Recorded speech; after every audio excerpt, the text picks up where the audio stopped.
Boa tarde, pessoal. Tudo bem? Eu sou Luiz Antônio Gil Júnior, médico geriatra, e vamos começar mais uma live aqui da Mastercare Brasil. Doutora Thaís Miranda já está aqui com a gente. Deixa eu colocar ela aqui. Vamos ver se ela consegue.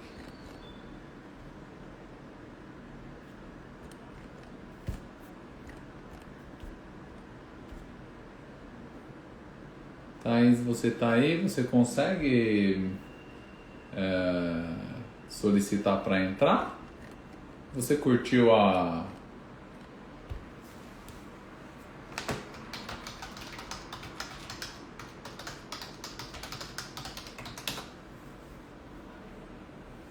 Vamos começar em breve aqui. Hoje a gente vai falar de um tema bastante relevante aí, que são todas as alterações de comportamento, tá?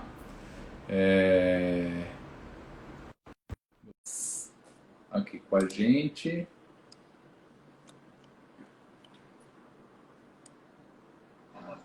Olá, doutora Thaís, tudo bem?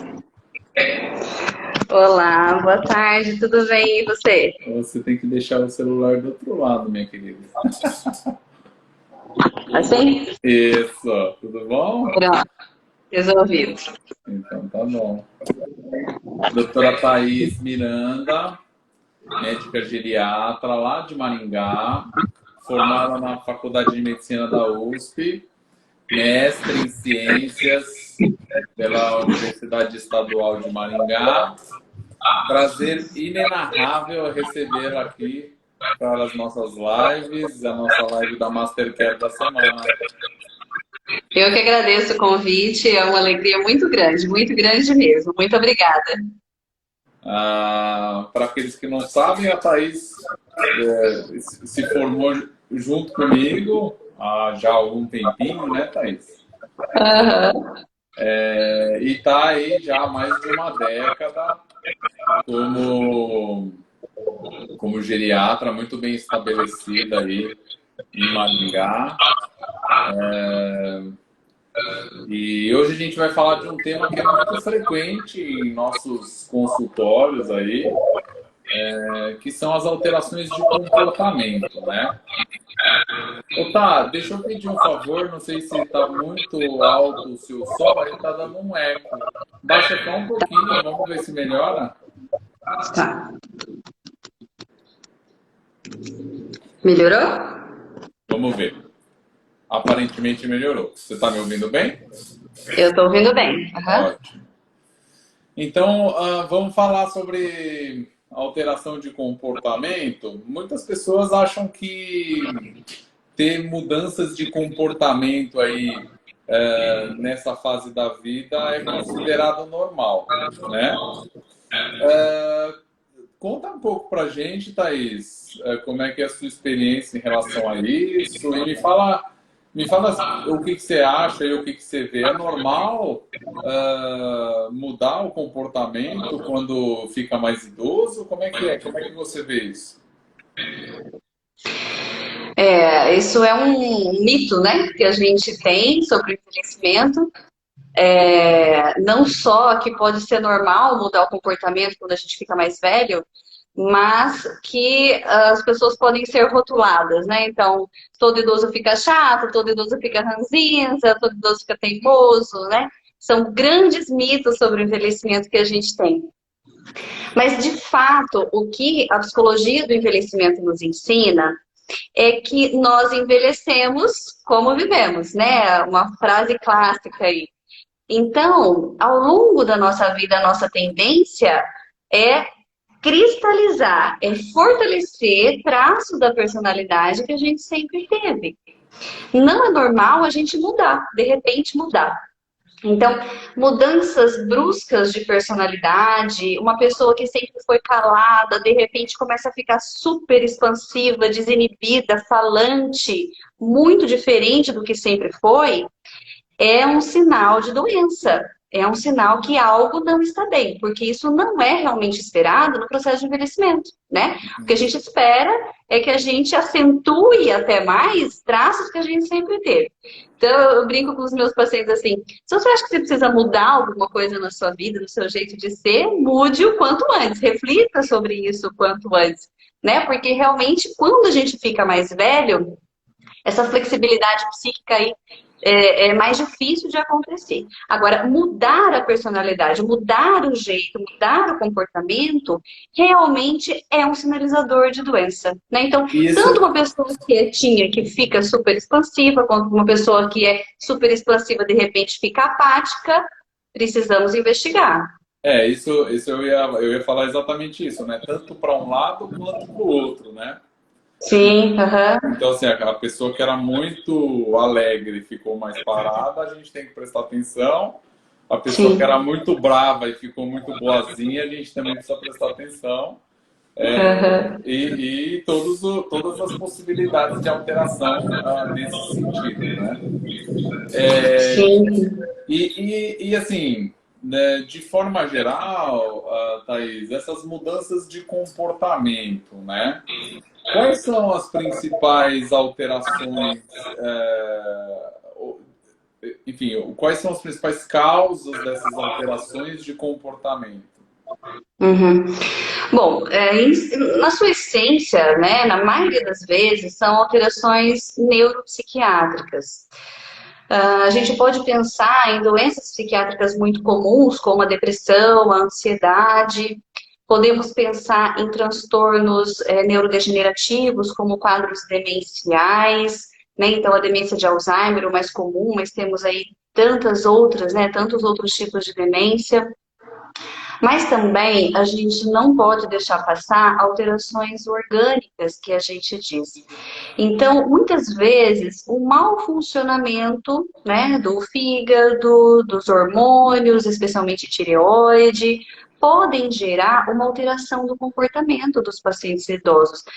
A gente sempre tem que encarar o idoso como um indivíduo mais sensível, né? Então, às vezes, a mesma alteração da tireoide num homem de 30 anos, ele não tem muitos sintomas, mas num homem de 80 vai gerar muita mudança, né? E além disso, uma situação bastante comum e felizmente reversível das alterações de comportamento é o efeito colateral de medicações, né? Então, principalmente medicações que a gente chama de anticolinérgicos, né? Que está presente em muitos antialérgicos, está presente em muitos psicotrópicos, né? Medicamentos que agem no cérebro. Eles têm um efeito colateral de deixar a pessoa mais confusa, mas às vezes não chega a ser uma confusão mental, eles simplesmente mudam o jeito de ser. Ou fica mais prostrado, fica mais apático, menos falante e por aí vai, né? Então, em linhas gerais, assim, a gente precisa, primeiro de tudo, olhar para as causas que são reversíveis, então, medicações e doenças orgânicas, né? Fazer um apanhado geral aí do funcionamento do corpo, se tem algum exame alterado, se está anêmico, se tem alterações de vitaminas, especialmente vitamina B12, né? Se o rim tá legal, tá funcionando bem, o fígado. E aí, tendo tudo isso normal, a gente faz uma investigação de neuroimagem, né? Porque alterações circulatórias do cérebro também podem ter relação com isso, ou até pensando tumores, né, intracranianos também podem mudar o comportamento. Então, se todas essas causas orgânicas vierem negativas, as próximas que a gente pensa são as alterações neuropsiquiátricas. Uma coisa muito importante aí que você falou, né? Extremamente importante do dia a dia do geriatra mesmo, né? Essa questão de avaliar as causas físicas e as medicações, né? Medicação é uma coisa muito importante, até mesmo medicações para outras coisas, né? Então, por exemplo, né, medicações que podem ser usadas para tratar alterações urinárias. Então, não é infrequente, o paciente passou no urologista e acabou recebendo uma medicação para tratar incontinência urinária, né?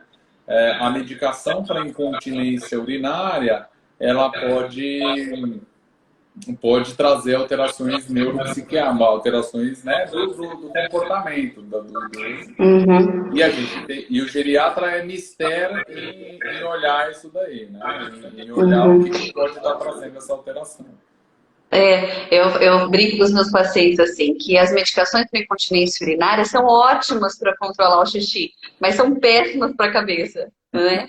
Então, aí quando eu digo isso, não, então tudo bem. Então, vamos tentar outras abordagens aí para melhorar a incontinência, porque ficar ruim da cabeça eu também não quero. Exatamente. Outra coisa que às vezes acontece, né, Thaís, junto com a alteração comportamental, é às vezes tem alucinações, né? Delírios, né? Isso pode vir junto com uma alteração comportamental e também pode ter como causa tudo isso aí que a gente já falou, né?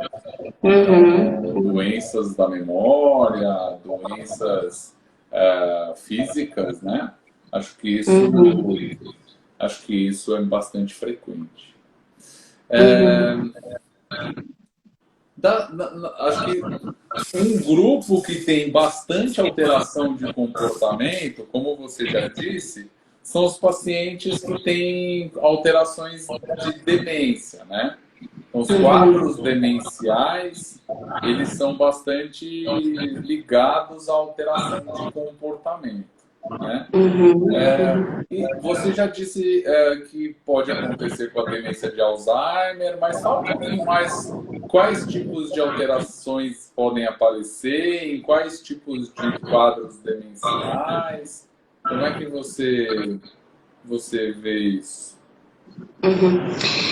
Olha, hoje nós sabemos que existe uma base neurobiológica, né, uma base de alterações dos nossos neurônios que explicam essas alterações de comportamento no indivíduo que tem demência. Então, assim, não é frescura, não é pirraça dos pacientes, existe uma causa real, né, uma causa orgânica que explica o porquê que o indivíduo com demência começa a mudar o seu comportamento.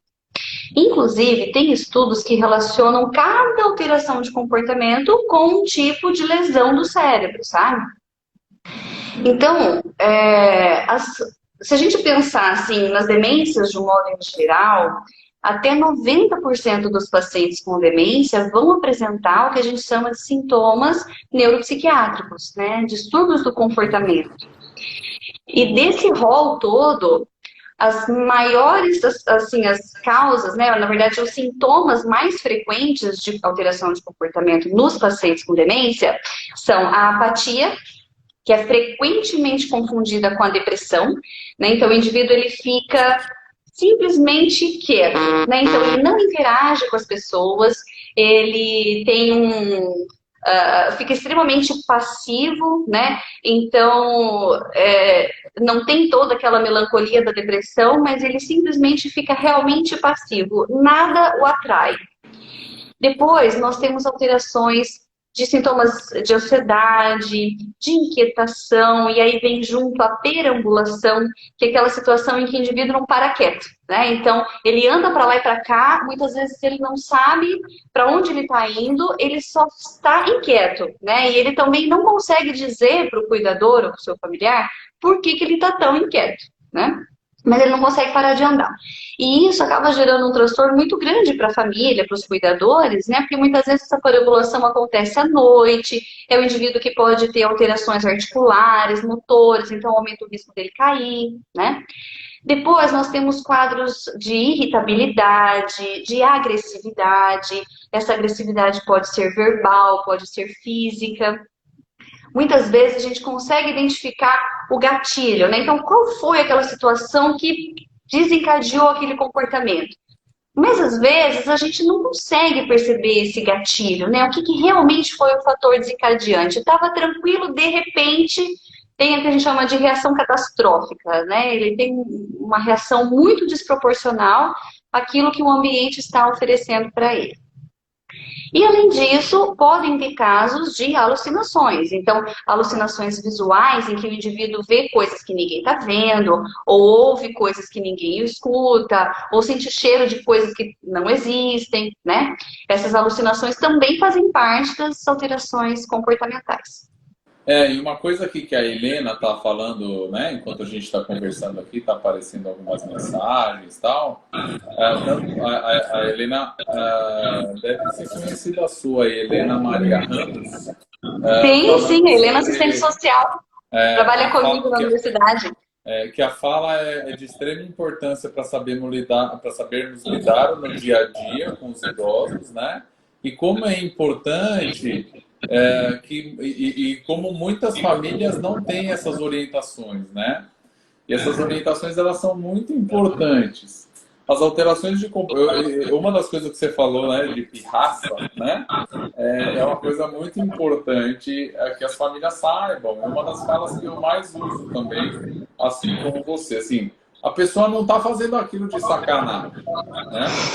Então assim, não é que ela não quer tomar banho de sacanagem, né? É porque isso faz parte, compõe aí a alteração comportamental, né? E é muito importante a gente poder falar isso para as famílias, para que elas tirem isso da categoria emocional, por mais difícil que seja, né? Porque essa questão se transforma em emocional, né? A gente que tem filhos pequenos sabe quando eles estão querendo fazer pirraça e a gente também leva isso para o lado pessoal, né? Então, isso é muito importante. Uma das coisas que eu sempre costumo dizer é para as pessoas tentarem fazer as mesmas coisas ou abordarem o mesmo tema de 3 formas diferentes, né? Ainda mais quando tem muita alteração comportamental. Então vamos dormir? Não, não quero dormir, eu que mando na minha vida. Aí eu falo, dá um tempinho e volta lá e tenta de outro jeito. Olha, a sua cama está pronta, já está de noite, vamos dormir? Né? Às vezes funciona, muitas vezes funciona. Aliás, as alterações comportamentais, elas são muito melhores manejadas de forma geral, com ou sem remédio, tá? Esse é um ponto chave aí, né? Porque muitas vezes a família nos procura cheia de esperança, de expectativa, que a gente vai ter um remédio que vai resolver tudo, né? Então, que com aquele remédio não vai mais ficar agressivo, vai ficar dócil, calminho, que com aquele remédio, ou ao contrário, né? Com aquele remédio vai ficar animado, vai ficar disposto e tal. A má notícia, né? Então, assim, temos dois jeitos de ver isso. Então, a má notícia é que realmente nós não temos uma droga que seja super eficaz, né? Que tire o problema com a mão. Infelizmente, nós não dispomos desse recurso. Nós temos, sim, medicações que amenizam, que atenuam. Tem pacientes que respondem muito bem, né? Mas a gente não pode afirmar e nem criar falsas expectativas na família que realmente é aquele remédio que vai ser revolucionário, né, nos transtornos comportamentais e demências. Mas a boa notícia é que existem estratégias não farmacológicas e eu acredito que essa é a grande busca das pessoas que vieram assistir essa live, né? Então, que estratégias que existem, que nós podemos lidar em casa, que podem amenizar não só o sofrimento da família, mas principalmente o sofrimento do paciente. Porque se ele está tendo essas alterações de comportamento, é porque ele está incomodado com alguma coisa, né? Então, eu penso assim, lidar com um indivíduo idoso com demência é um grande exercício de empatia. Grande.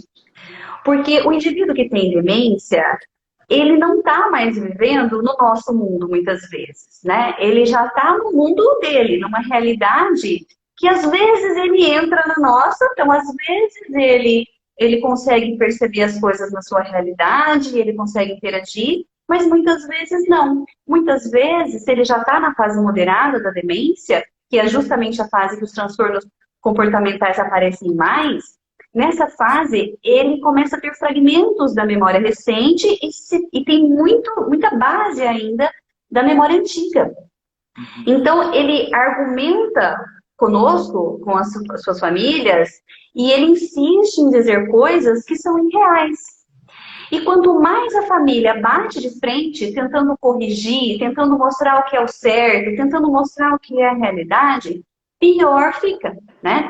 Então, nós escutamos com frequência, né, Gil, no consultório, a questão do banho, né? É muito, muito comum. Mãe, tá na hora de tomar banho, vamos tomar banho? Não vou porque eu já tomei banho hoje. Não, a senhora não tomou banho, tem que tomar banho. Não, eu não quero tomar banho porque eu já tomei banho hoje. Quanto mais essa discussão se acirra, mais a família fica estressada, cansada, sobrecarregada, mais o paciente fica irritado, e é aí que ele vai persistir que ele não vai tomar banho porque ele já tomou, porque na memória dele ele já tomou, né? Outro exemplo, pacientes com delírio de ir embora para casa, que também são super comuns, né? Então, ele não reconhece a própria casa como sendo a dele. Qual é a casa que ele quer ir? A gente não sabe. Talvez é um fragmento de uma casa que ele morou, né? Um fragmento de memória de uma casa que ele morou na infância, ou da última casa, enfim, a gente não sabe. Thaís, você sabe, não sei se você já viu, mas tem uma instituição de longa permanência no exterior que fez da parede da porta de cada indivíduo a casa antiga dele, né? Então eles imprimiram... Olha, que legal! Eles imprimiram um adesivo que simulava a casa da juventude daquela pessoa, que geralmente é isso, né? Conforme a pessoa vai progredindo na alteração cognitiva, na alteração de demência, ela vai perdendo as memórias mais recentes e sobrando com as memórias mais antigas. Então eles pegam a foto da juventude da casa da pessoa, imprimem um adesivo e colam na porta do seu quarto ali. Que legal, olha só! Então fantástico! Isso. São algumas... E as estratégias não medicamentosas, elas são muito boas, né? E daí vem a questão que a gente está falando da educação, e até que a sua colega assistente social aí falou, né? O quão importante é a educação, né? Sim. E esse, na verdade, é um dos pilares da Mastercare, ensinar as pessoas sobre as alterações que podem aparecer, né? Então, é muito importante. E aí eu queria emendar e perguntar para você um outro ponto que tanto familiares quanto cuidadores, o quanto eles são importantes na identificação dessas alterações comportamentais e o quanto eles são importantes quando eles vão trazer isso para a gente, né? Do ponto de vista de se isso é agudo, se isso é crônico, se isso já acontecia, se não acontecia. Quão importante é um cuidador entender sobre isso e poder trazer para o médico na consulta ou num pedido de ajuda, por exemplo. Eu acho que o que os artigos científicos eles dizem assim: quanto maior é o acesso das famílias a essas orientações, melhor fica o paciente, mais tranquilo ele fica e por si só essas demandas já melhoram. Então, se o indivíduo, se o filho, a esposa, enfim, quem está do lado desse paciente com demência, ele não sabe disso, né? Ele não sabe que essa alteração comportamental tem um jeito de abordar diferente, tem um jeito de conduzir que vai dar certo, ele pode achar que isso é manha, que isso é birra, que isso está fazendo para sacanear, está fazendo para irritar, né? E aí os atritos só vão se avolumando, né? Então eu acho que o ponto fundamental é a educação, né? Eu acho que nós médicos temos esse papel, né? Também de orientar as famílias do que é hora de eu comunicar ao médico, né? E não é frescura. E outro ponto importante, né? Que o cuidador, eu costumo dizer, né? Seja ele familiar ou o cuidador contratado, ele é a pessoa que passa mais tempo ali, né? Uhum. Então, ele que sabe qual que é a alteração que está acontecendo, comportamental, né? Uhum. Então, Uhum. é muito importante. E o familiar, ele sabe o histórico de vida, né? Que vai Uhum. demonstrar para a gente, ó, isso aqui tá diferente, não é assim, né? E até um ponto interessante que a gente observa nas famílias, assim, o paciente com demência, ele precisa de um ponto de apoio. Então, ele elege alguém da família para ser sua base de segurança. Então, às vezes, é Referência, né? esposa, às vezes é um filho, né? Só que com essa pessoa, ele acaba fazendo coisas, muitas vezes, que ele não faz na frente dos outros. Uhum. E aí também é um ponto de conflito, né? Porque de repente tem os outros filhos que falam, não, mas eu visitei o pai semana passada, o pai tá ótimo. O É, pai não tá desse jeito, não. O pai tá super bem, conversou comigo normal, né? E é, só quem está do lado é que realmente tem esses detalhes de como que a doença evolui ao longo do dia, da semana, né? E que realmente, assim, existe uma perspicácia e uma integração muito grande aí, né? Do paciente, do cuidador principal, que pode ser um cuidador formal ou um familiar, em que ele se solta um pouquinho mais, né? uhum. Ele acaba tendo menos freio social aí com esse cuidador principal. E você já disse então aqui, né, para nossa audiência que às vezes roda um pouco. Então, assim, a parte psíquica ela vai se cristalizando conforme o tempo vai passando. As alterações neuropsiquiátricas elas são muito frequentes junto com as alterações de comportamento, né? Alterações neuropsiquiátricas que são é, depressão, ansiedade, quadros de demência, né? Ah, e você comentou alguns pontos que são meio nevrálgicos aí, que são o banho, a hora de dormir também é um momento, a hora de levantar às vezes é um momento, e tem um momento do dia em que invariavelmente as pessoas costumam dizer que é pior, que é no fim do dia. Entre 4 horas, 5 horas da tarde e 7 horas da noite, a gente tem uma famosa síndrome que nós também, geriatras, conhecemos muito bem, que é a síndrome do pôr do sol. Né? Eu queria que você falasse um pouco sobre a síndrome do pôr do sol. Ok. Então, síndrome do pôr do sol é justamente isso que você falou, né? As pessoas têm uma piora do comportamento no final do dia, quando o sol se põe. Em geral, essa piora do comportamento melhora quando anoitece. Já foram feitas muitas pesquisas, mas tem muita coisa ainda que a gente não sabe, né? O que a gente sabe, que as pesquisas já nos trouxeram de informação, é que também existe uma base biológica para que isso aconteça. Provavelmente existe uma ruptura aí do ciclo circadiano, que é o nosso corpo ter horas para secretar determinados hormônios, determinadas secreções, né? E que na pessoa com demência esse círculo todo se quebra. Existem pesquisas indicando que quem tem síndrome do pôr do sol tem níveis de cortisol mais elevados do que as outras pessoas, mas enfim. O fato é, em geral, pacientes costumam ficar mais agitados no final do dia. Então, o que a gente precisa fazer? Primeiro, é saber que isso é uma síndrome descrita, que é real. Então, naquele horário, ou ele vai ficar pedindo mais para ir embora, ou ele pode ficar mais agressivo, ele fica mais irritado, ele fica perambulando mais, né? Então, saber que isso passa, que isso melhora para o anoitecer, mas que outras coisas a gente pode fazer para amenizar essa síndrome.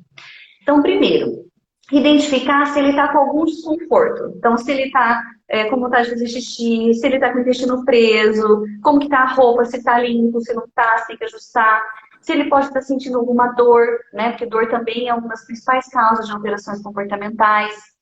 Sempre é importante expor o paciente ao sol durante o dia, porque essa nitidez entre dia e noite tem que ficar muito evidente para ele. Então, ele não pode ficar só dentro da sala e do quarto o dia inteiro, né? Ele precisa ser exposto à luz. durante boa parte do dia, de preferência com raio do sol incidindo diretamente na pele, né? Então isso também vai ajudar na vitamina D. Então a gente orienta sempre as áreas que já são menos expostas ao sol, por exemplo, pernas, né? Quem tem um espaço em casa, dá para expor a barriga, as costas ao sol, isso vai ajudar muito. A outra coisa que pode ser feita é, se nós sabemos que é o entardecer, o escurecer, o processo de escurecer que gera a síndrome, a gente pode amenizar isso colocando mais luzes na casa neste momento, deixando a casa mais iluminada neste momento. Né? Então, quando anoitecer, vai apagar a luz e vai ficar escuro de uma vez só. Né? Ele não vai anoitecer com calma, sabe? Então, isso seria uma outra abordagem que pode ajudar as famílias. A síndrome do pôr do sol é muito frequente, muito, né? Os familiares relatam muito uma piora do comportamento aí nesse horário do fim do dia. E acho que essas duas dicas elas são muito boas, né? O sol durante o dia, né? Existe aí, né, nos estudos uma base de fato relacionada à iluminação mesmo, né? Parece até que tem alguns estudos falando sobre a incidência dos raios solares, né?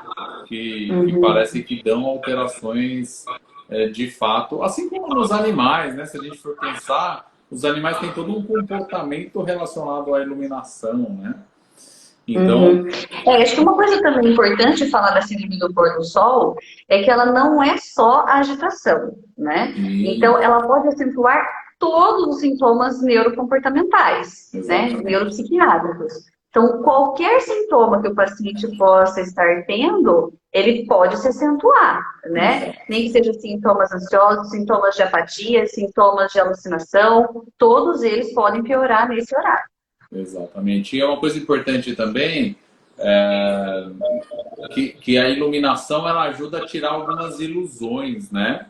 Então, assim, isso é uma coisa que eu geralmente costumo fazer uma orientação, mostrar quais são as diferenças entre agitado, confuso e alucinação e ilusão, né? Eu acho que isso é uma coisa muito importante dentro dessas alterações comportamentais. Até para a gente poder abordar de forma diferenciada, né? Conta para as pessoas, de forma geral, o que é a diferença entre alucinação e ilusão. Certo. Então, a alucinação é quando a gente, através dos órgãos dos sentidos, percebe coisas que são irreais, né? Então, eu vejo uma pessoa, eu vejo um animal, eu vejo um carro e esses objetos, essas pessoas não existem. Ninguém está vendo, mas eu estou vendo a ponto de eu me comunicar com ela, né? Estou conversando com uma pessoa que está aqui na minha frente, com uma criança, com um idoso, enfim. Então, é uma alteração muito real para o paciente. Né? Do mesmo jeito, a alucinação auditiva. Então, eu escuto uma música, eu escuto alguém falando comigo, conversando comigo, e isso não existe. Ou a alucinação olfatória, né? Então, a gente sente cheiro de coisas que não existem. No caso da ilusão é diferente. Eu não vejo, mas eu tenho a sensação que tem alguém. Eu tenho a sensação que tem alguém na sala. Eu tenho a sensação que está passando um carro na rua. É como se fosse uma impressão. Né? Na ilusão, muitas vezes tem um objeto que confunde. Né? Não é aquela... eu tenho a impressão que tem alguém ali perto da janela, mas tem uma cortina balançando. E isso é tão interessante que quando a gente faz visita domiciliar, a gente consegue perceber mais, né? Essas alterações do ambiente. Então, de repente, é um abajur que à noite ou no entardecer faz uma sombra, né? Projeta uma sombra no quarto e o paciente tem certeza que tem alguém ali, né? E o paciente já eventualmente não enxerga bem, né? Então ele pode, de fato, interpretar. Na verdade, a ilusão é uma interpretação equivocada de alguma imagem, né? Então, é muito importante as pessoas que cercam o idoso, né, os cuidadores, os familiares, saibam disso, até porque vamos supor que aquela alteração aquela alteração de comportamento seja uma ilusão relacionada a uma iluminação inadequada. Aquela ilusão de alguém na janela pode trazer uma agitação para aquele indivíduo. Sim. Sim, porque ele vai ficar com medo, né? Vai ficar inseguro. Exatamente. Acho que tem um bicho atrás da cortina, né? E é o vento, né? Então, assim, são coisas que a gente pode resolver de forma muito simples. E como você disse, quando a gente vai na casa de um indivíduo avaliá-lo, a gente presta atenção, né? Eu costumo dizer que a gente fica ali de olho de lince para ver onde tem problema, né? No entanto, o cuidador está lá sempre, né? Ele vai olhar, o familiar está lá sempre. Ele que vai ser a maior peça-chave para identificar o que está acontecendo, né? Então é muito importante essas diferenciações aí para evitar sobremedicação, né? Medicar é uma estratégia final aí, eu diria, né? A hora que a gente já fez tudo e não deu certo, né? É claro que existem exceções, né? Tem casos que a situação está tão dramática a ponto do indivíduo correr riscos, a família dele correr riscos, né? Então a gente precisa medicar sim. Mas eu diria que, em linhas gerais, assim, na maioria dos casos, se a família está bem orientada, a gente minimiza muito o uso de medicação, muito, né? Eu acompanho famílias que a família é muito interessada em aprender, muito interessada em saber. Então, às vezes ela me diz, ai, deu uma piorada, mas eu já percebi, doutora, que aconteceu isso, isso e isso, então vamos esperar um pouquinho. A própria pessoa, ela já percebe essa dança, como é que flui, né? E ela já identifica os fatores predisponentes, já sabe lidar naquele momento de crise. Então, quando o ambiente é favorável, realmente a gente minimiza a medicação. Falando em ambiente, Thaís, você já viu alteração comportamental relacionada à mudança de cuidadores? Ah, muito. Muito, né? Então, Muito, isso é uma coisa que muito. também é muito importante. A gente nem combinou, hein? Mas, me dá alguns exemplos. Por que você acha que acontece isso? Tá, vamos lá. Então, assim, ó, o cuidador principal, né, seja ele um filho ou um cuidador formal, né, pago para isso, ele acaba sendo, então, o ponto de segurança desse paciente, né? Ele é a voz desse paciente, vamos dizer assim. Então, quando essa pessoa, essa figura, essa imagem sai da frente do paciente, seja porque trocou o turno do cuidador, seja porque o paciente foi passar o final de semana na casa de outro filho, enfim, quando ele não encontra mais aquele ponto de apoio, ele piora o seu comportamento. Então, a gente diz assim, eu sempre gosto de usar a imagem da viagem, não sei se você já viu essa imagem, né? Que é, vamos imaginar, vamos colocar no lugar do paciente, vamos usar a empatia, né? Então, vamos imaginar que a gente fez uma viagem sozinho para um país que a gente nunca foi, que a gente não fala a língua, a gente não conhece, e chegando lá, a nossa mala foi roubada, a nossa carteira foi roubada, a gente não tem como se comunicar, a gente não tem como explicar quem somos nós. É russo, né? Como é que a gente vai Você se foi lá para a sentir? Rússia. Né? Por exemplo, você caiu na Rússia, né? Sem lenço, sem documento.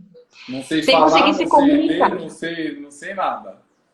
Né? Num ambiente totalmente diferente que você não sabe andar por ali. Então, é claro que a sensação é medo, é insegurança, né? E o paciente, muitas vezes, ele se vê assim. Ele se vê com medo, ele se vê inseguro só porque mudou o ambiente ou mudou o cuidador. Então, o recurso que ele tem para se comunicar é mudando o comportamento.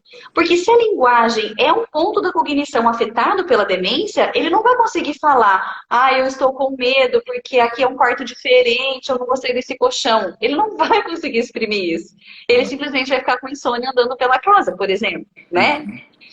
Então, a gente tem que pensar nisso, assim. Tem famílias que sempre me perguntam, na época das férias, doutora, mas é que a gente queria viajar, não podemos levar? É bom, acho que é bom levar, né? Viajar para a praia, vai fazer bem para ele.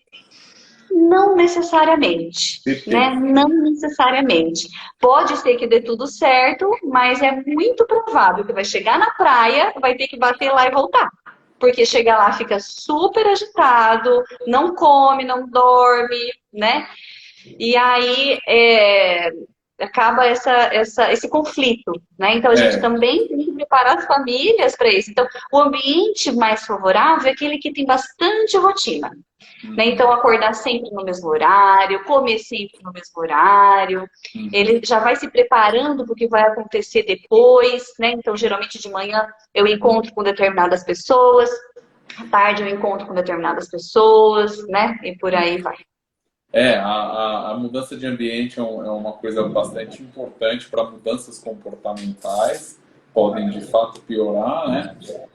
Agora a mudança de cuidador é uma coisa impressionante. Eu já tive paciente que foi internado por causa de mudança de cuidador, né? Eu nunca esqueço um cuidador que saiu de férias, aquela senhora mudou de cuidador, não só muda a rotina, mas como às vezes muda o jeito de dar o remédio, muda. Por isso que assim, essa questão da rotina e da organização ela é muito importante. E aí aquela cuidadora que entrou, e é isso, não é nem às vezes que um cuidador é ruim, às vezes ele é ruim para aquele indivíduo, né? Mas você sabe que eu penso muito assim. Isso acontece conosco também, né? Às vezes você nunca encontrou uma pessoa na frente, mas de repente você foi super com a cara dela, né? Você começou a conversar com ela e teve afinidade, fluiu o papo e tal. Tem outras pessoas que não bate o santo, quer dizer, a pessoa super bacana, é legal, mas sei lá, não tem afinidade. Nunca, né? Quem nunca não bateu o santo? Pois então, os idosos não são diferentes, né? Então, às vezes é um cuidador super legal, super bacana, mas não dá certo, né? não bateu o santo, né? Não bateu o santo, não gostou.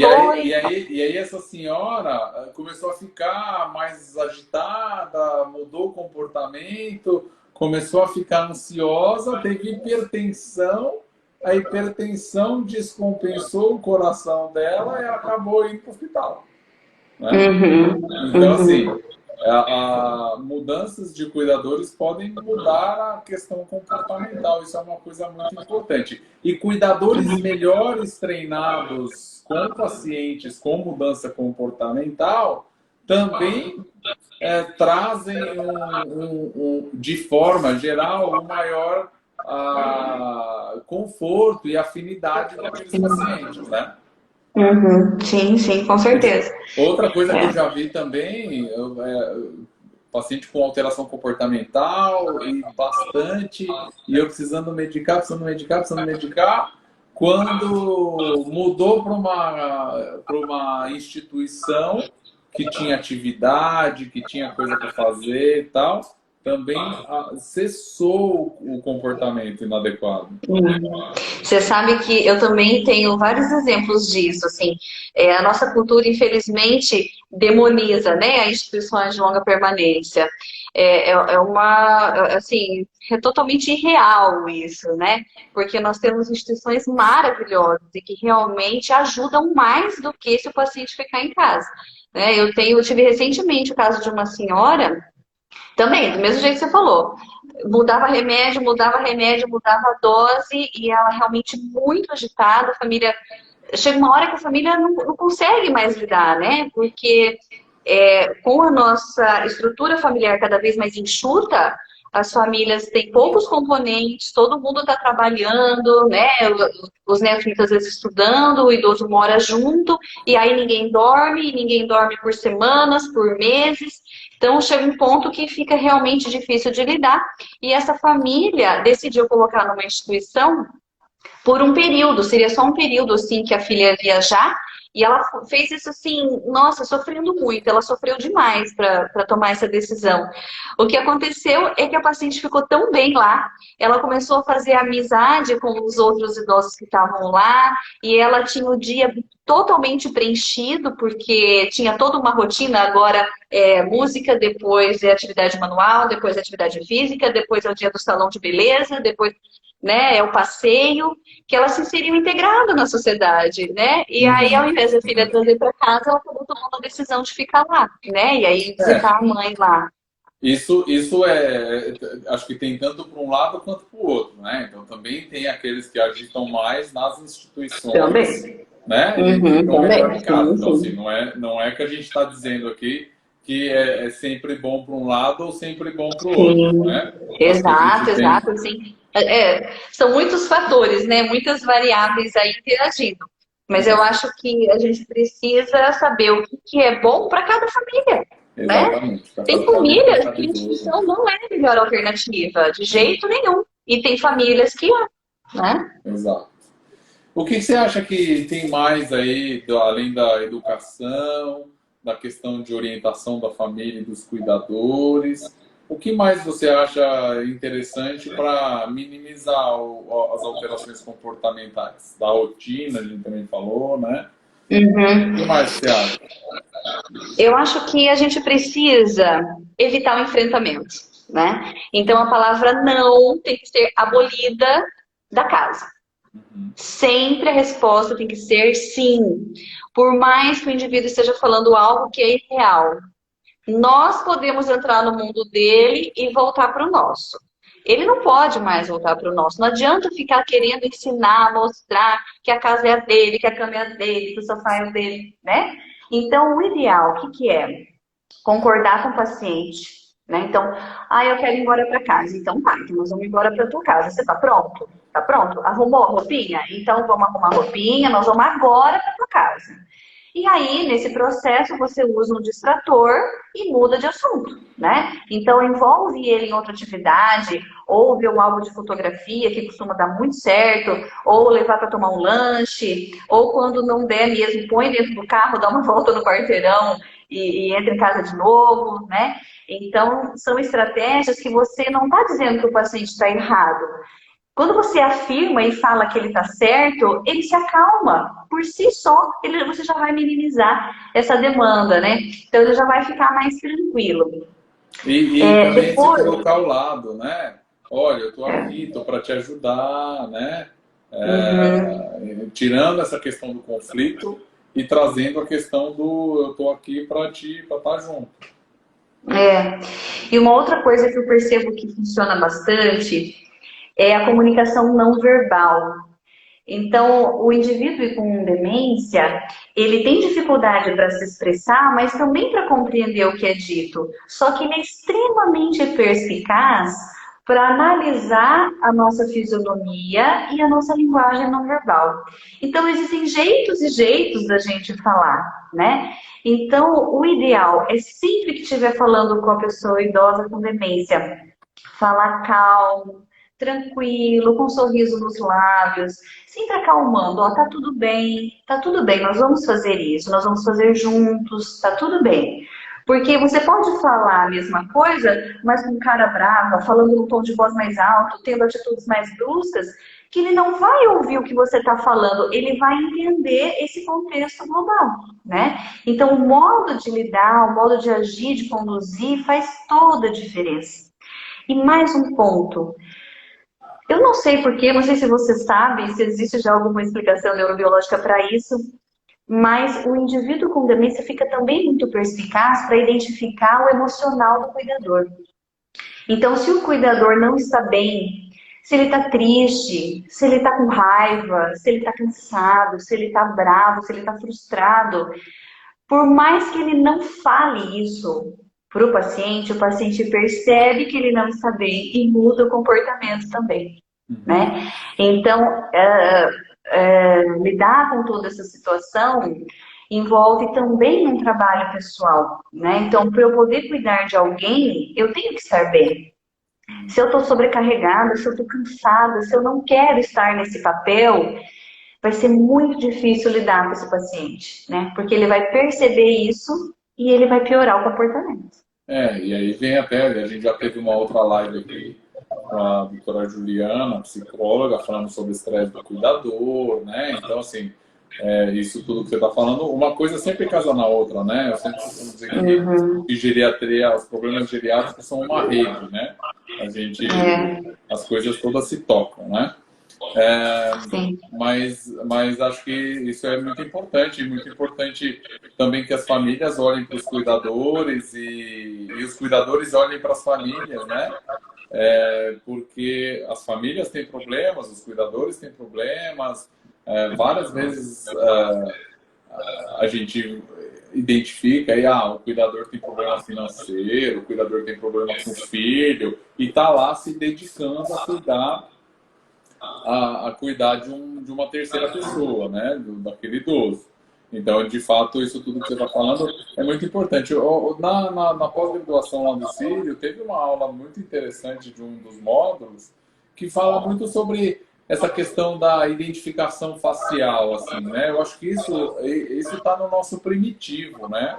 Eu acho que, assim como, de novo, né? Assim como os animais reconhecem o nosso jeito, nossa parte mais primitiva do cérebro, eu acho que também é capaz de reconhecer os padrões faciais, e isso vai transmitir mais paz ou mais nervosismo para aquele indivíduo. Então, de fato, é muito importante que a pessoa esteja bem, que a pessoa consiga descansar, que a pessoa possa lidar com aquela alteração comportamental, né? O embate que a gente chega, né, quando a gente fala sobre isso, é que o cuidador muitas vezes se vê sozinho, né? As famílias não têm rede de apoio, né? Então as estruturas familiares estão muito, muito enxutas, né? Por mais que o indivíduo tenha, sei lá, 10 filhos, que a geração de idosos hoje são de pessoas que tiveram muitos filhos, né? Mas mesmo tendo muitos filhos, não são todos que se disponibilizam a ter esse papel, né?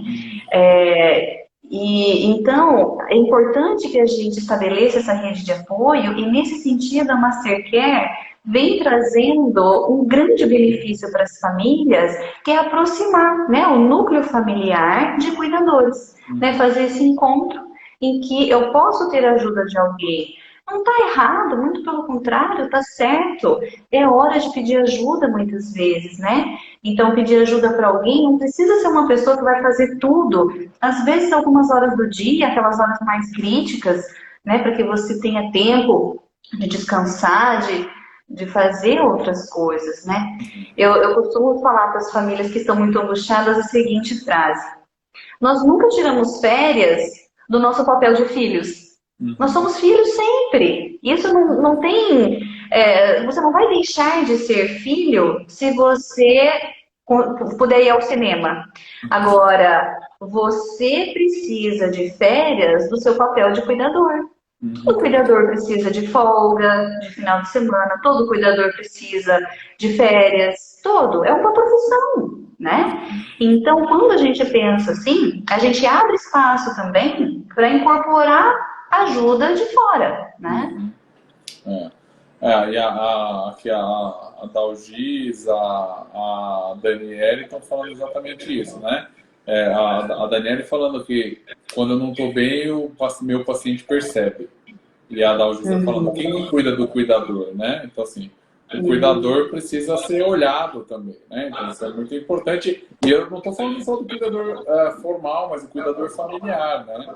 Não é infrequente uma pessoa assumir isso de forma plena e os outros ficarem só num papel meio de espectador, né? Então, todos precisam trazer essa rede de ajuda para aliviar aí a função e dar as merecidas férias, dar os merecidos descansos necessários para a boa saúde física e mental, né? Certo, aham. Mais alguma estratégia para minimizar as alterações comportamentais, Thaís? Eu acho que rastrear também os fatores desencadeantes, né? Que isso é variável de uma pessoa para outra, de uma família para outra. Então, às vezes, o fator desencadeante por uma alteração de comportamento pode ser dor, pode ser alguma alteração física, mas às vezes é tédio, às vezes tá todo mundo fazendo alguma coisa e eu tô aqui sem fazer nada, quer dizer, então eu começo a ficar andando, sabe? Ou eu começo a querer ir embora para casa, ou enfim, eu fico agitado, eu fico. A outra coisa que acontece muito, né? Querer arrumar as gavetas, né? Isso, exato. Arrumar as gavetas, arrumar o armário, né? E aí troca tudo de lugar, quebra muitas vezes, né? Porque daí não consegue se segurar. E o outro ponto que também passa despercebido com frequência são pequenas frustrações que eles têm com coisas do dia a dia, mas que a gente não percebe. De repente, ele tinha uma expectativa de que algo acontecesse, mas algo não iria acontecer, né? Mas ele talvez criou, fantasiou aquela situação e como aquilo não se concretizou, ele se frustra e aí ele piora o comportamento. Então, para essa questão, é importante sempre manter bastante diálogo com o paciente, sempre falando, conversando com ele tudo o que você está fazendo, né? Então, vamos comer pão agora, né? Evitar falar frases abertas, tipo, o que você quer almoçar hoje, né? Não é uma boa frase, uma boa pergunta para um paciente com demência. É melhor você dar a opção. Então, você quer comer macarrão ou arroz? Você quer tomar o suco de uva ou de laranja, né? E não o que você quer beber, sabe? Você pode ir facilitando o dia a dia dele.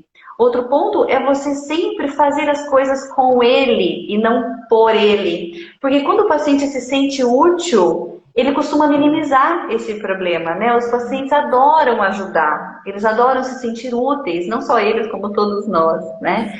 Então, vai arrumar a cama, pede para ele ajudar a puxar o lençol, né? Ou secar uma louça, ou, enfim, guardar determinadas coisas, organizar determinadas coisas sempre com supervisão, né? Eu acho que inserindo o paciente nas atividades para as quais ele ainda tem habilidade e sempre reforçando positivamente, nossa, como você faz bem, que bom que você está aqui comigo, que bom que eu tenho a sua ajuda, isso já dá uma sensação de paz muito grande para eles, né? E eles costumam melhorar os transtornos de comportamento. Muito bom, Thaís. A gente está aqui chegando nos minutos finais. Daqui a pouco a gente é derrubado pelo Instagram, então eu queria te agradecer. Acho que foi super elucidativa a nossa conversa. De fato, muito importante a sua presença e essa nossa fala. E eu queria que você deixasse suas mensagens finais. Bom, eu agradeço muito, muito o convite, né? Eu e o Ju somos amigos de muito tempo, então realmente é um grande prazer estar aqui. Me orgulho muito pela Mastercare que você está fundou e terá muita e muita prosperidade, porque vai aliviar a dor de muitas famílias, né? E para todos que estão aí nos acompanhando nessa live, que possamos nos colocar no lugar dos nossos idosos.